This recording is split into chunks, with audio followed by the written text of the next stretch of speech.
Let's get you up to speed now on the biggest market-moving story of the day. That, of course, being Microsoft confirming plans to lay off 10,000 workers as cost-cutting measures continue there.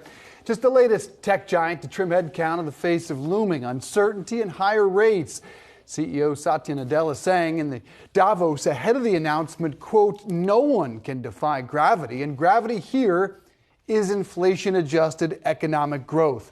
The cuts represent less than 5% of Microsoft's total workforce. Nadella says they'll incur a $1.2 billion charge related to severance costs, etc.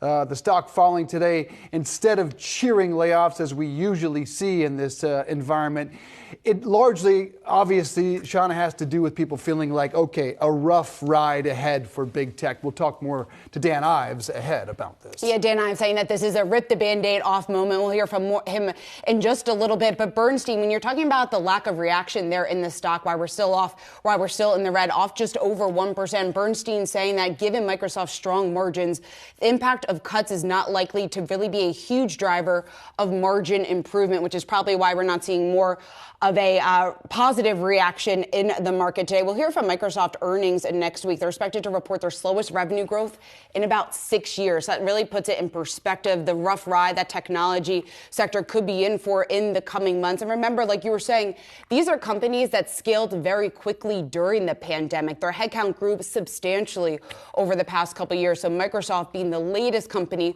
within the sector to be forced to cut their headcount. Yeah, headcount grew 22% in 1 year.